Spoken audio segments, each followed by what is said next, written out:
Gracias a los residentes de medicina interna y a sus especialistas, a los residentes de medicina interna del Hospital Miguel Pérez Carreño por la invitación a participar en estas jornadas.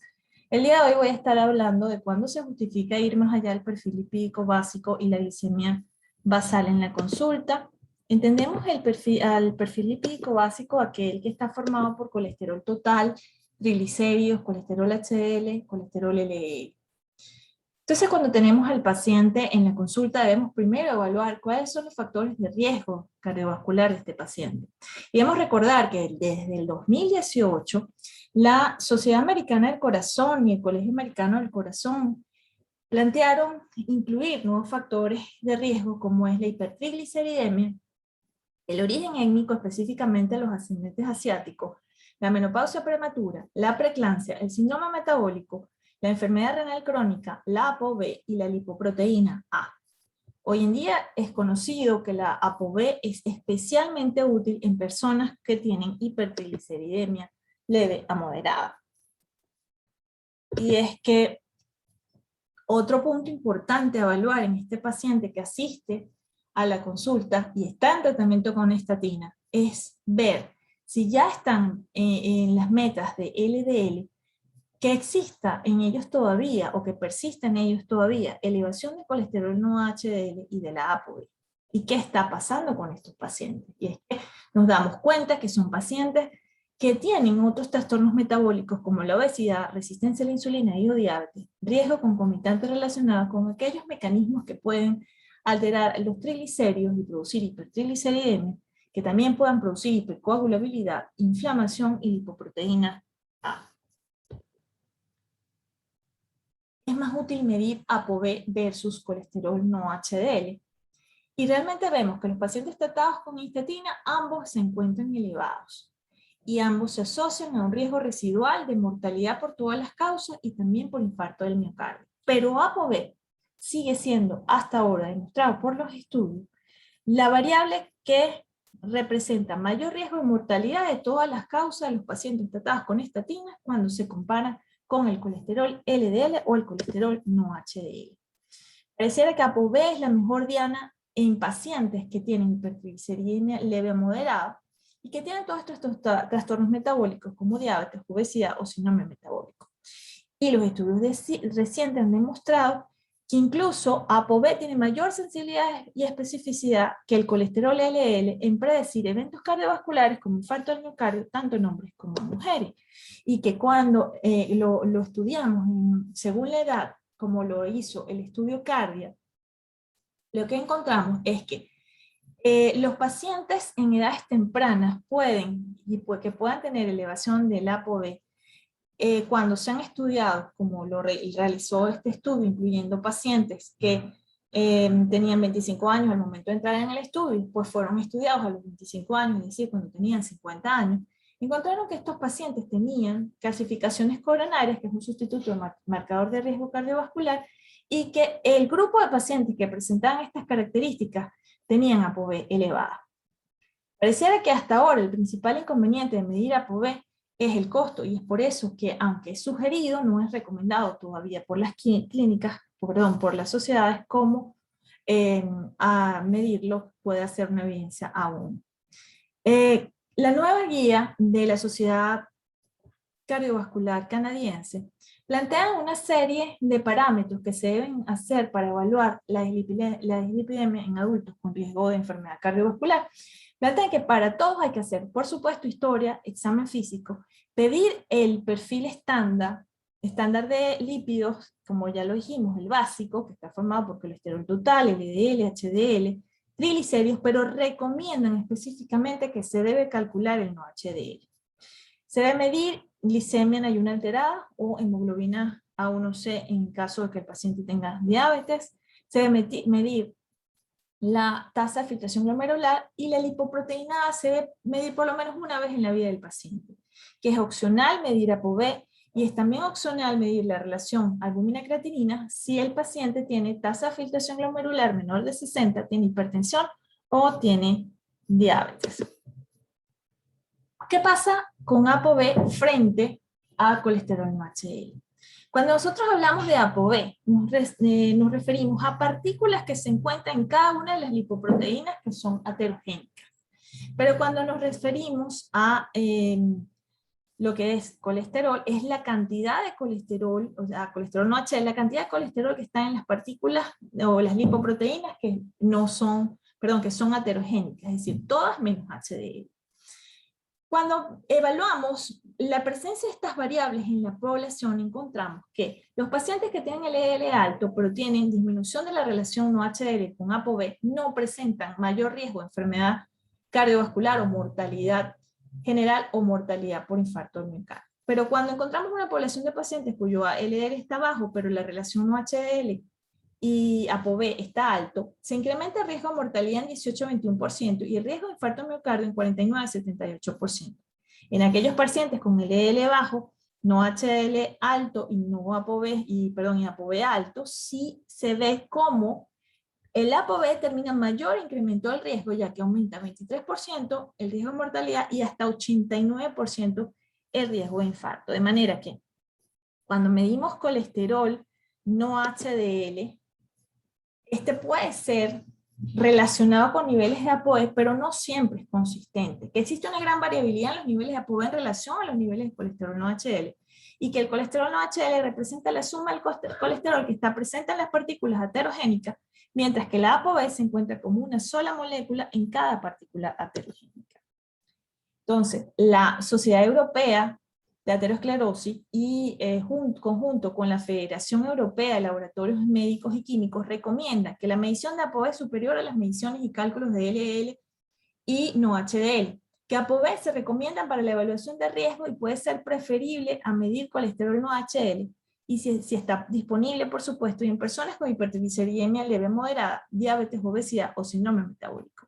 Y sobre todo en aquellos pacientes que tienen síndrome de LDL muy bajo, es decir, un LDL de colesterol por debajo de 70. En cuanto a la lipoproteína A, las recomendaciones más recientes de la Sociedad Europea de Cardiología y la Sociedad Europea de Aterosclerosis 2019 plantean que la lipoproteína A debe medirse al menos una vez en todos los pacientes con riesgo de enfermedad cardiovascular para identificar aquellos que tienen concentraciones LPA probablemente de origen hereditario. En cuanto a las recomendaciones del Consenso Latinoamericano en Manejo de Riesgo Cardiometabólico Residual, plantean que de rutina se debe medir el colesterol no HDL como un marcador subrogado de ApoB, pero que la lipoproteína lipasa solamente se debe medir cuando existe un paciente que tiene riesgo prematuro o rápidamente progresivo de enfermedad cardiovascular, que ya está al máximo en cuanto a su terapia para bajar lípidos. Pacientes con hipercolesterolemia familiar, pacientes que tengan miembros en su familia que tengan enfermedad prematura, enfermedad cardiovascular, que ya tengan alguna medida relativa de lipoproteína lipasa, y cuando se falla en el tratamiento para lograr los objetivos de LDL. Ellos también recomiendan que se debe solamente medir en estos casos, y también que el HDL colesterol no es un objetivo farmacológico recomendado.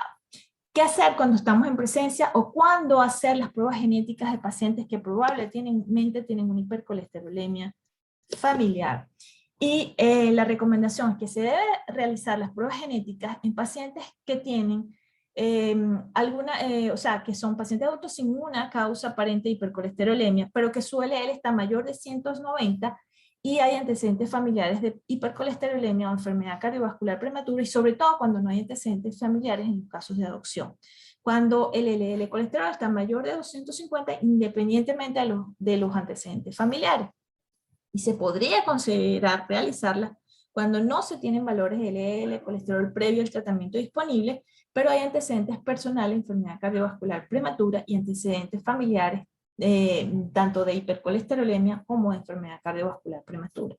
Cuando hay pacientes con niveles persistentes de LDL mayor de 160 sin una aparente causa secundaria de hipercolesterolemia, y también tienen antecedentes familiares tanto de hipercolesterolemia como de enfermedad cardiovascular prematura. Y eso es en cuanto a lo que se refiere a el perfil lipídico, o medir o tomar otras variables como es la ApoB y la medición de lipoproteína A y marcadores genéticos en pacientes con alteraciones lipídicas. Pero ahora entrando a la diabetes y a la prediabetes, ¿cuándo debemos ir más allá del perfil, digamos, de la glicemia en ayuno? Y es que se debe considerar realizar otras pruebas como lo es la carga de tolerancia a la glucosa con una carga de 75 gramos en pacientes que, por ejemplo, sean adultos, que tengan sobrepeso u obesidad, que tengan antecedentes de primer grado y que estén asociados, ¿verdad?, a pacientes con antecedentes familiares de primer grado con diabetes, que según la raza o la etnia sean pertenecientes del grupo afroamericano, nativo americano, asiático americano, isleño del Pacífico, cuando se tenga historia, enfermedad cardiovascular, hipertensión arterial, cuando tengan valores bajos de HDL para población y altos de triglicéridos, las mujeres con síndrome ovario poliquístico, pacientes con inactividad física, o que tengan otras condiciones clínicas asociadas como la presencia al examen físico de acantosis nígrica. También debe considerarse en todos los pacientes que tienen prediabetes, que deben someterse a pruebas anualmente, sobre todo si están siendo tratados con dieta y ejercicio. Las mujeres que se les diagnosticó una diabetes gestacional se deberían someter a pruebas de por vida, por lo menos cada 3 años. Todos aquellos pacientes que se les requiera realizar por la sospecha deben por lo menos tener como riesgo una edad mayor de 45 años. Y si los resultados son normales, las pruebas deben repetirse por lo menos intervalos cada 3 años. ¿Ok? ¿Qué prueba hacer? Como sabemos, la prueba típica o conocida es la prueba de tolerancia a la glucosa con cargas glucosadas. Inicialmente se medían en 4 puntos, siempre eran 2 horas y se medía un punto cada media hora, pero actualmente las guías recomiendan la medición de glicemia en ayuna y las 2 horas posteriores a una carga de 75, ya que los valores están estandarizados solamente para el valor de ayuna y el valor a 120 minutos. Pero no debo dejarles decir que probablemente pueda en algún futuro, como lo ha sido la demostración de que la carga de glucosa de 75 grados, tanto midiendo el punto basal como la hora, ha demostrado una relación con complicaciones vasculares como la enfermedad cardiovascular y la mortalidad. Todavía sigue siendo una prueba para realizarse en los estudios y probablemente en algún futuro sí sea una recomendación clínica. En cuanto a la hemoglobina glicosilada, debemos tener pendiente que la hemoglobina A1C se utiliza básicamente para diagnóstico y control de diabetes. Que el diagnóstico de prediabetes, en este diagnóstico podría ser utilizable, pero todavía no tiene la sensibilidad para determinar los casos de prediabetes o cuál va a ser el paciente con mayor riesgo de desarrollarlo. Y recordar que este es un valor importante para determinar y está asociado a las complicaciones microvasculares a futuro en el paciente. La hemoglobina glicosilada tenemos el gran problema que aumenta con la edad, por lo tanto pierde la especificidad también para diagnosticar diabetes. Y la hemoglobina glicosilada A1C por sí sola es un biomarcador poco sensible cuando no tenemos valores claros de glicemia para hacer el diagnóstico de diabetes, cuando usamos solamente en valores de disglicemia y probablemente estemos en las primeras etapas de la enfermedad de prediabetes o diabetes. Los resultados de los estudios que investigan si la hemoglobina glicosilada está en relación a la enfermedad cardiovascular o si es un marcador bioquímico importante todavía está en duda. Por lo tanto, no se recomienda utilizar la hemoglobina glicosilada o la A1C para determinar que es un factor de riesgo cardiovascular. En cuanto a la insulina, debemos tener claro que la indicación A1 para utilizar la insulina en la práctica clínica es para hacer diagnóstico de insulinoma.